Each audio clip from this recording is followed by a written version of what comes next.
Welcome back. Good healthy morning. हम बात करेंगे आज माइग्रेन और हेडेक्स पे, और मैं आपके साथ कुछ फैक्ट्स शेयर कर रही हूँ।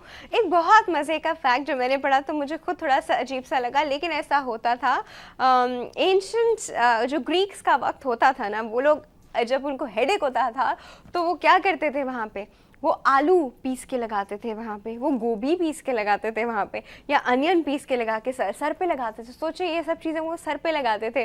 मेरे ख्याल से अनियन की तो शायद स्मेल ही ऐसी होती होगी कि जो पेशेंट होता होगा उसकी सारी अटेंशन वहाँ चली जाती होगी और सर का दर्द वो भूल जाता होगा।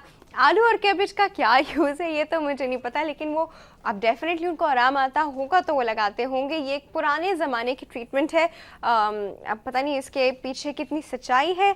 और जो बहुत एक और बड़ा मैं आपके साथ जो आजकल के वक्त में ज़्यादा होता है वो होता है रमज़ान में लोगों को सर का दर्द बहुत बढ़ जाता है। अब इसमें घबराने वाली कोई बात नहीं है, कोई बहुत ख़तरनाक सर का दर्द नहीं है। This is very normal. आप जैसे ही इफ्तारी करेंगे उसके आधे पौने घंटे के बाद आपका सर का दर्द चला जाएगा। इस सर के दर्द का रीज़न ये होता है कि आपकी ब्लड शुगर जो है वो थोड़ी सी लो होने लगती है। जब ब्लड शुगर लो होने लगती है तो हेडेक इज़ वेरी नॉर्मल। कुछ लोगों को थोड़ी सी ड्राउजीनेस भी होने लगती है, वो सोने लेट जाते हैं। इसलिए कहते हैं रमज़ान में जो रोज़े से पहले का थोड़ा सा टाइम है वो आप सो के गुजार लें। जिस तरह आपने असर पड़ी और आप थोड़ी देर तक के लिए लेट गए मगरिब तक, कि जब तक मगरिब नहीं होती, डेफिनेटली नॉट खवातीन, क्योंकि उन्हें तो किचन में काम करना होता है, लेकिन मर्द हजरात ही कर सकते हैं। खवातीन इससे पहले आराम कर सकती हैं। तो इस वाले सर दर्द से डरने की कोई ज़रूरत नहीं है। रमज़ान रोज़ों के बीच में इस तरह का सर दर्द किसी को हो जाता है, किसी को नहीं हो जाता। शुरू के रोज़ों में बहुत होता है, क्योंकि हम लोग को हमारी बॉडी यूज टू नहीं हुई हुई होती है इन सब चीज़ों की। तो बार बार सर में दर्द हो रहा होता है क्योंकि ब्लड शुगर आपका लो हो रहा होता है। पर इट्स परफेक्टली फाइन। 7 8 10 रोज़ों के बाद मैक्सिमम आप यूज टू हो जाते हैं, फिर आपका सर में दर्द नहीं होता। आपकी बॉडी इसके अकॉर्डिंग अपने आप को अकोमोडेट कर लेती है, तो सर दर्द से घबराने की ज़रूरत नहीं है। एक और मैं आपको बड़ी मज़े की बात बताऊं, हमारे आधे से ज़्यादा जो सर दर्द है वो हमारे नेक एंड शोल्डर के मसल्स की टेंशन की वजह से होता है। इनको कहते हैं टेंशन हेडेक। जब हमें ज़रा सी टेंशन होती है तो हमारे नेक के और ये शोल्डर के मसल्स जो हैं ये थोड़े स्ट्रेन में आ जाते हैं। जब ये मसल थोड़े स्ट्रेन में आ जाते हैं तो ये हेडेक कॉज करते हैं, जिसको टेंशन हेडेक कहा जाता है। और tension headache is again tension related totally. तो इसमें भी कोई ज़्यादा घबराने की बात नहीं होती। टेंशन हेडेक आ जाके चला जाएगा, रहेगा नहीं सारी उम्र। It's perfectly fine. बट कुछ सर दर्द ऐसे होते हैं जो इस तरह माइग्रेन है या जिस तरह क्लस्टर हेडेक है, ये जो है ये कह सकते हैं कि ये आपके रहते हैं जब अगर इनको प्रॉपर्ली ट्रीट ना किया जाए। बात वही होती है कि प्राइमरी एक चीज़ होती है हेडेक और एक चीज़ होती है सेकेंडरी हेडेक। प्राइमरी हेडेक हाँ कोई ना कोई रीज़न सर में ही है, जिस तरह क्लस्टर हेडेक है इसकी वजह से हुआ, टेंशन हेडेक है, ये सब प्राइमरी हेडेक्स हैं। कुछ हेडेक्स जो होते हैं बॉडी में कुछ और हो रहा होता है उसकी वजह से हेडेक होते हैं, जिसमें सबसे कॉमन हेडेक आता है आईसाइट का हेडेक। अब जब आपकी आईसाइट थोड़ी सी वीक होने लगती है, ये एक रीज़न है, इसकी वजह से आपको सर का दर्द हुआ। यहाँ इस रीजन को हम ऑसिपिटल रीजन कहते हैं, या फिर आँख के ऊपर इस जगह पे आपको दर्द होता है जब आपकी आईसाइट वीक होने लगती है। तो इस पेन को जो है ये सेकेंडरी हेडेक है, और ये भी करेक्ट हो जाता है जब आप ग्लासेस पहनने लगते हैं या उसके अकॉर्डिंग लेंसेज पहनने लगते हैं, या आप अपनी करेक्टिव सर्जरीज करा लेते हैं, ये भी चीज़ ठीक हो जाती है। और सेकेंडरी पेन के और भी बहुत ज़्यादा रीजंस हैं, जिसमें कह सकते हैं ना आपके साइनस का प्रॉब्लम।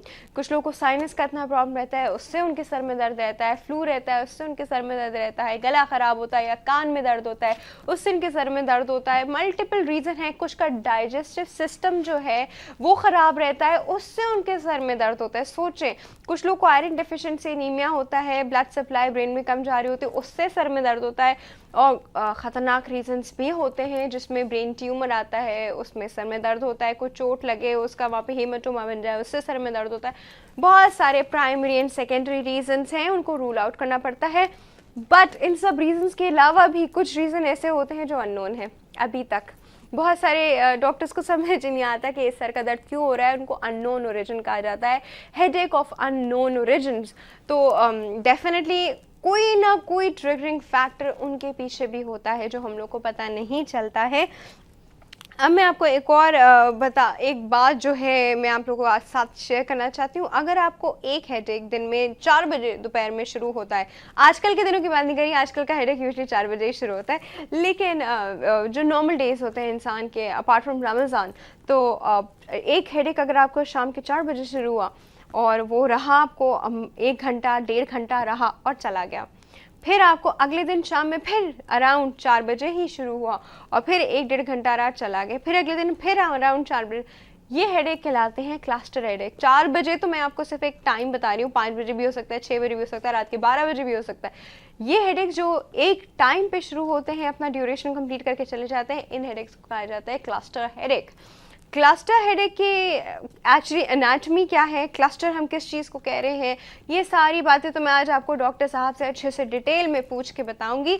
लेकिन डेफिनेटली इसका इलाज कराना बहुत ज़्यादा इंपॉर्टेंट है। ये मुझे पता है कि आप इसका इलाज ज़रूर कराइए, इसको इग्नोर ना कीजिए, छोड़िए नहीं। क्लस्टर हेडेक का इलाज बहुत ज़्यादा ज़रूरी है क्योंकि क्लस्टर हेडेक का पेन बहुत शदीद होता है, बहुत ज़्यादा शदीद, इतना कि पेशेंट आंखें भी नहीं खोल पा रहा होता है, इतना सख्त किस्म का दर्द होता है। और इसी तरह का दर्द जो होता है माइग्रेन में होता है, जहाँ पे बिल्कुल लाइट भी नहीं ली जाती है, कोई बहुत तेज़ स्मेल नहीं ली जाती है और शोर बिल्कुल भी नहीं अच्छा लगता। मतलब अच्छा लगना तो शोर तो किसी को भी अच्छा नहीं लगता, शोर बर्दाश्त नहीं होता बिल्कुल भी। ज़रा सी भी उनके पास एक शार्प साउंड आ जाए, उनका सर का दर्द ट्रिपल हो जाता है।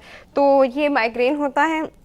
यहाँ मैं आपको बताऊं कि माइग्रेन जो है ख़वातीन में ज़्यादा कॉमन है। For some reason migraine is more in female than male, लेकिन मेल में जो हेडेक बहुत ज़्यादा कॉमन है वो है क्लस्टर हेडेक अगेन।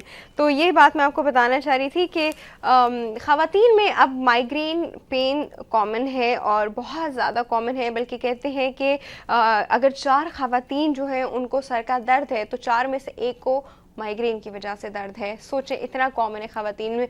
मर्द हजरात में तो फिर भी इतना कॉमन नहीं है, लेकिन मर्द हजरात में उनके शायद वर्क रूटीन, उनकी शायद बाकी चीज़ों की वजह से उनको उनके क्लस्टर हेडेक उनमें ज़्यादा कॉमन है।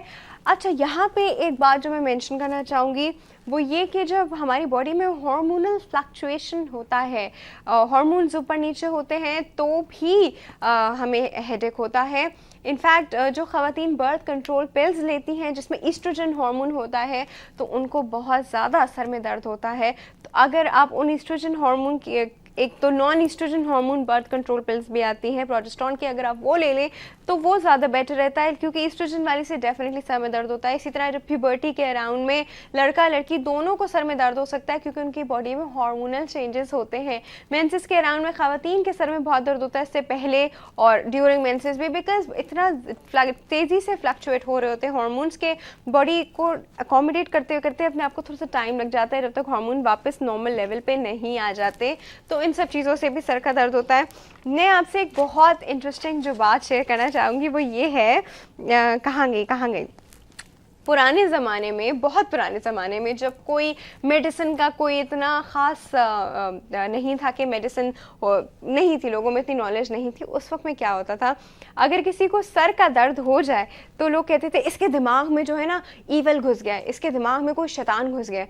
तो वो शैतान जो होता था वो सर का दर्द होता था। अब आप इसका इलाज सुन के आप लोग हैरान हो जाएंगे। वो लोग क्या करते थे, स्कल की जो बोन है उसका एक राउंड पीस वहाँ से काट देते थे कि शैतान इसके थ्रू बाहर निकल जाएगा। अब होता ये था उनका शैतान उसके थ्रू बाहर ऐसे निकल जाता था कि वो जो प्रेशर बिल्ट हो रहा होता था वेसल्स का, वो थोड़ा उसको स्पेस मिल जाती थी थोड़ी सी, तो वो रिलैक्स हो जाता था सर का दर्द। लेकिन वो स्कल में मल्टीपल जगह होल हो जाते थे जो कि बहुत डेंजरस चीज़ है। डेफिनेटली स्कल एक प्रोटेक्टिव बोन है, हमारा ब्रेन उसके अंदर प्रोटेक्टिव है, उसके ऊपर हमारी लेयर्स हैं उसके स्कल के अराउंड में, और मेनिंजीज उनको कहते हैं। अब वो सब जो है मेनिंजीज इन्फेक्ट हो सकती है, मेनिंजाइटिस हो सकता है सिचुएशन में, और क्या पता भी स्कल किस तरह काटा है।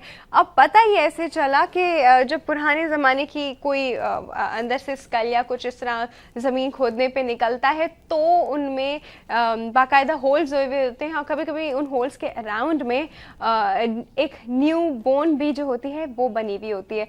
तो देखें कितनी अजीब सी बात थी, और वो लोग इस तरह सर का दर्द ट्रीट करते थे, जो कि बहुत ही एक्सट्रीमली फ़नी बात है। थोड़ी सी हम हैंगओवर हेडेक्स पे भी बात करेंगे क्योंकि बात करने को भी तो बहुत सब कुछ है, लेकिन वक्त हुआ है जी एक छोटी सी ब्रेक का, और हमारे पास होंगे ब्रेक के बाद डॉक्टर लतीफ़ मियां, न्यूरो सर्जन हैं। आप उनसे पहले भी मिल चुके हैं, हमारे शो में कभी कभी आते हैं, बहुत अच्छे से, बहुत प्यार से चीज़ें एक्सप्लेन करते हैं। आज हम उनसे माइग्रेन और हेडेक्स और इन सब चीज़ों की बात करेंगे और डेफिनेटली हैंगओवर हेडेक्स की भी बात करेंगे, क्योंकि दवाइयों की ओवरडोज से भी हैंगओवर होता है, स्पेशली वो लोग जिनको स्लीपिंग पिल्स लेने की आदत है। चलते एक छोटे से ब्रेक की तरफ, कहीं मिल जाएगा, विल बी राइट बैक।